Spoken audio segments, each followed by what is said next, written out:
નમસ્કાર દર્શક મિત્રો, કચ્છ ઉદય ટીવી સમાચારમાં આપનું સ્વાગત છે। હું છું નિર્દેશ ભુજ। સમાચારની શરૂઆતમાં એક નજર મુખ્ય સમાચારો પર।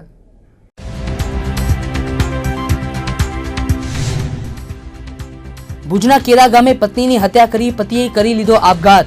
લાંબા સમયથી ચાલતા ઘરકંકાસની ચરમસીમાએ 2 વર્ષનો પુત્ર બની ગયો નિરાધાર।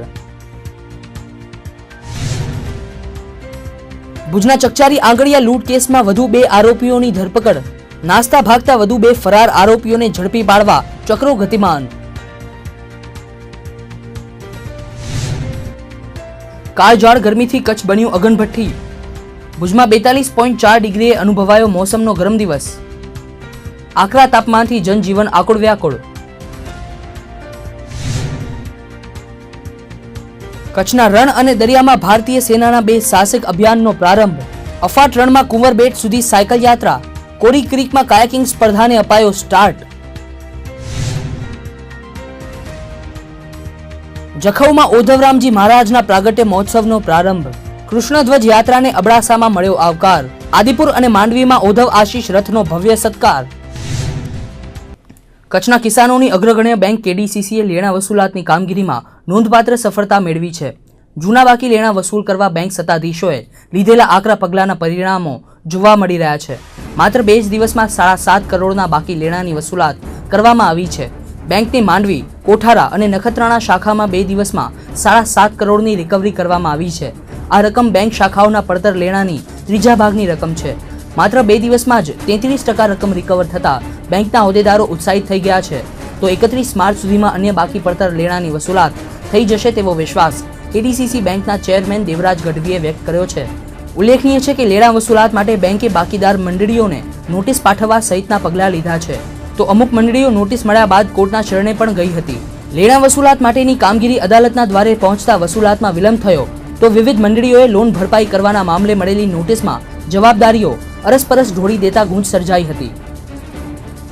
જો કે બેંકના ચેરમેન સહિતના સત્તાધીશોએ વસૂલાત માટે આકરું વલણ અપનાવતા નોંધપાત્ર રિકવરીની શરૂઆત થઈ છે।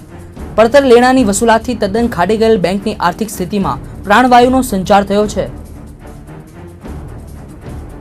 કચ્છ ડિસ્ટ્રિક્ટ બેંકની જે રીતે બેંક ઉપર ઘણા સમયથી બેંકને વગોવવામાં આવતી હતી, બેંકને બદનામ કરવા માટે ઘણા બધા બેંક વિરોધીઓ, જ્યારે મીડિયા મારફત પ્રજામાનસમાં એક એવી હવા ઊભી કરી હતી કે બેંકના જૂના લેણાઓ છે, જે લેણાઓ ખાસ કરીને માંડવી અને કોઠારા શાખામાં જે એનપીએ થયેલા લેણાઓ એ બિલકુલ વસૂલાત આવશે નહીં અને 1 એપ્રિલથી બેંક બંધ થઈ જશે, એવા બધા અફવાઓ ફેલાવીને જ્યારે વાતો થઈ રહી હતી, ત્યારે ગઈકાલ અને આજમાં માંડવી શાખા, કોઠારા શાખામાં માતબર રકમ કુલ એનપીએની અમારી 22 કરોડમાંથી 7.5 કરોડ રૂપિયાની વસૂલાત અમે આજ રોજ વસૂલી શક્યા છીએ અને નજીકના દિવસોમાં, નજીકના ભવિષ્યમાં પણ તમામ મુદત વીતી જેટલી પણ રકમ છે એ રકમ બેંક વસૂલી લેશે। ભુજ તાલુકાના કેરા ગામમાં પતિએ પત્નીની કરપીણ હત્યા કરી આત્મહત્યા કરી લેતા ભારે ચકચાર મચી ગઈ છે। પટેલ ચોવીસીના સમૃદ્ધ એવા કેરા ગામમાં બનેલા બનાવથી ગ્રામજનોમાં ગમગીની છવાઈ ગઈ છે। કેરાના ગજોડ ગામે રહેતા બળુભા સોઢા નામના 37 વર્ષના યુવાને પોતાની પત્ની રશ્મિબાની કરપીણ હત્યા કરી નાખી હતી। પતિ પત્ની વચ્ચે લાંબા સમયથી ઘરકંકાસ ચાલી રહ્યો હતો। બળુભા કોઈ કામ ધંધો કરતા ન હોવાથી પત્ની રશ્મિબા ભારે આર્થિક તંગીથી ત્રસ્ત બન્યા હતા। કામ ધંધા મામલે અનેક વખત દંપતીમાં બોલાચાલી થઈ હતી। ગુરુવારની રાતે ઘરકંકાસનો ઝઘડો હત્યાના બનાવમાં ફેરવાયો હતો। બળુભાએ પોતાની 30 વર્ષીય પત્ની પર તીક્ષ્ણ હથિયારના ઘા ઝીંકી દીધા હતા। પત્નીની હત્યા કરી દીધા બાદ પોતાના ઘરથી દૂર જઈ બળુભાઈએ ઝેરી દવા પી આપઘાત કરી લીધો હતો। પતિ અને પત્ની બંનેના મોતથી તેમનો 2 વર્ષનો પુત્ર અનાથ બની ગયો છે। બનાવની જાણ થતાં પોલીસનો કાફલો ઘટના સ્થળે પહોંચ્યો હતો। પતિ અને પત્નીની લાશને પોસ્ટમોર્ટમ માટે ભુજની GK જનરલ હોસ્પિટલમાં ખસેડવામાં આવી હતી। પોલીસે હત્યા અને આત્મહત્યાનો ગુનો નોંધી કેસની તપાસ હાથ ધરી છે। જે બેન હતા એ મારી સાલી થાય ને જે ભાઈ હતા એ સાડું થાય, એટલે હું પોતે ગઢસીસર હતો, મને ફોન આવ્યો એટલે જાણ થઈ એટલે પહોંચ્યો અહીંયા। એટલે ભાઈ એ પોતે દવા પી ગયા ને એ બાઈનું મર્ડર કરી નાખ્યું। માનકુવા પોલીસ સ્ટેશનનું કેરા આઉટપોસ્ટ છે। કેરા આઉટપોસ્ટમાં ગામમાં જ આ બનાવ બન્યો છે। ત્યાં જાડેજા અઠુભા છે, એમના દીકરી ના લગ્ન ખીરસરા ગામના બળવંશી સાથે થયેલા 4 વર્ષ પહેલાં, અને બળવંશી કંઈ કામ ધંધો કરતા ન હોય એટલે બે વચ્ચે અવારનવાર ઝઘડાઓ થતા, અને એ ઝઘડાના કારણે ગઈકાલે વધુ ઝઘડો ઉગ્ર બનતા બળવંશીએ એમના પત્નીનું તીક્ષ્ણ હથિયાર વડે મર્ડર કરેલ છે, અને પછી પોતે પણ જાતેથી ઝેરી દવા પી અને મરણ ગયેલ છે. ગાંધીધામ શહેરના ચાવલા ચોક વિસ્તારમાં ક્રિકેટનો સટ્ટો રમાડતા 2 યુવાનો પૂર્વ કચ્છ એલસીબીના હાથે ઝડપાયા છે. આ બંને સટ્ટાખોરો પૈકીનો એક કમલેશ શહેરના ભાજપ પ્રમુખનો સંબંધી હોવાનું મનાય છે.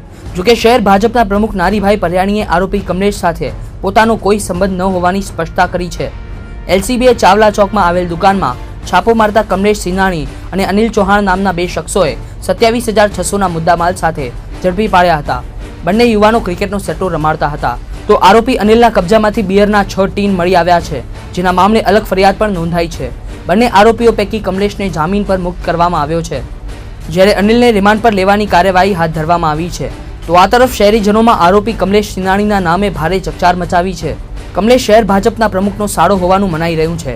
રાજકીય પક્ષમાં મોભાદાર હોદ્દો ધરાવનાર અગ્રણી સાથેના સંબંધોનો લાભ લઈ સટ્ટો રમાડવા જેવી ગેરકાયદેસર પ્રવૃત્તિઓ કમલેશ ચલાવતો હોવાની ચર્ચા ચાલી રહી છે. જોકે શહેર ભાજપ પ્રમુખે તમામ આક્ષેપોને પાયાવિહોણા ગણાવી કમલેશ કે તેના ગેરકાયદેસર કારોબાર સાથે પોતાને કોઈ સંબંધ ન હોવાની સ્પષ્ટતા કરી છે. ભચાઉના વોંધ રેલવે ફાટક નજીક ટ્રેન નીચે કપાઈ જતા યુવાનનું મોત થયું છે. વોંધ રેલવે ફાટક પાસે ટ્રેન કે માલગાડી નીચે કપાયેલ પુરુષની લાશ મળી આવી છે. આ લાશ રાપર તાલુકાના ગેડી ગામના મેઘાભાઈ ભરવાડની હોવાનો ખુલાસો થયો છે. હાલે ગાંધીધામ રહેતા મેઘાભાઈ 2 દિવસથી લાપતા બન્યા હતા. તેમની શોધખોળ કરી રહેલા બનેવીએ લાશની ઓળખ કરી હતી. વોંધ રેલવે સ્ટેશન માસ્ટરની જાહેરાત પરથી મોતનો બનાવ નોંધી ભચાઉ પોલીસે તપાસ હાથ ધરી છે. ભુજના ચકચારી આંગળીયા લૂંટ કેસમાં વધુ 2 આરોપીઓની ધરપકડ કરવામાં આવી છે. ગત ડિસેમ્બર મહિનામાં શહેરમાં વીડી હાઈસ્કૂલ નજીક લાખોની લૂંટ કરવામાં આવી હતી. આંગળીયા લૂંટ કેસમાં વધુ 2 આરોપીઓ ઝડપાઈ જતા પકડાયેલ તહોમતદારોની સંખ્યા 9 થઈ છે. એલસીબીએ ગુરુવારે પાટણ જિલ્લાના રામપર ગામમાં રહેતા મુકેશ પટેલ અને મહેસાણા જિલ્લાના દેવગઢના પ્રકાશ પટેલની ધરપકડ કરી હતી. પોલીસે બંને આરોપીઓને રિમાન્ડ માંગણી સાથે અદાલતમાં રજૂ કરવાની કામગીરી હાથ ધરી છે. તો આ કેસમાં હજુ પણ 2 આરોપીઓ પોલીસની પકડમાં આવ્યા નથી. આ બંને આરોપીઓને ઝડપી પાડવા એલસીબીએ ચક્રો ગતિમાન કર્યા છે.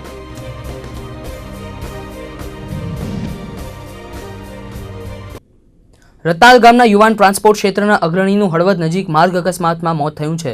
ગઈ મોડી રાત્રે હળવદ નજીક ટ્રક સાથે થયેલ કાર અકસ્માતમાં રતનાલના નંદલાલ કાંજી છાંગાનું મોત થયું હતું. હદભાગી યુવાન સંસદીય સચિવ વાસણભાઈ આહિરના ભાણેજ હતા. અમદાવાદમાં ટ્રાન્સપોર્ટ મીટિંગમાં ભાગ લઈ પરત આવતી વખતે આ અકસ્માત નડ્યો હતો. અકસ્માતના સમાચાર રતનાલ ગામમાં પહોંચતા ભારે ગમગીની છવાઈ હતી. રતનાલ ગામે સ્વયંભૂ બંધ પાડ્યો હતો. નંદલાલભાઈ ટ્રાન્સપોર્ટ વ્યવસાય સાથે સંકળાયેલા હતા. આ ઉપરાંત તેઓ વિવિધ સેવાકીય પ્રવૃત્તિઓમાં સદાય અગ્રેસર રહેતા હતા. રતનાલ ગામે નીકળેલ સ્મશાન યાત્રામાં સામાજિક અને રાજકીય ક્ષેત્રના આગેવાનો, જિલ્લા ટ્રાન્સપોર્ટ ઉદ્યોગના અગ્રણીઓ અને ગ્રામજનો મોટી સંખ્યામાં જોડાયા હતા. પાલીતાણાથી કચ્છ વિહાર કરતા જૈન સાધુને અકસ્માત નડ્યો હતો. માળિયા નજીક પ્રિયંકર સાગરજી મહારાજ સાહેબને આ અકસ્માત નડ્યો હતો. મહારાજ સાહેબ કચ્છ તરફ વિહાર કરીને આવી રહ્યા હતા, ત્યારે ધસમસતા આવતા ટેન્કરે તેમને અડફેટે લીધા હતા. અકસ્માતમાં મહારાજ સાહેબ અને વ્હીલચેર ચલાવતા શ્રાવકને ઈજાઓ થઈ હતી. પ્રિયંકર સાગરજી મહારાજની હાલત ભયમુક્ત છે, જ્યારે વ્હીલચેર ચલાવતા શ્રાવકને ગંભીર પ્રકારની ઈજાઓ થઈ છે. તેઓને હાલે મોરબી હોસ્પિટલમાં સારવાર અપાઈ રહી છે. અકસ્માતના સમાચારથી અનુયાયી વર્ગમાં ભારે ચિંતાની લાગણી ફેલાઈ છે. સમાચારમાં સમય થયો છે એક વિરામનો.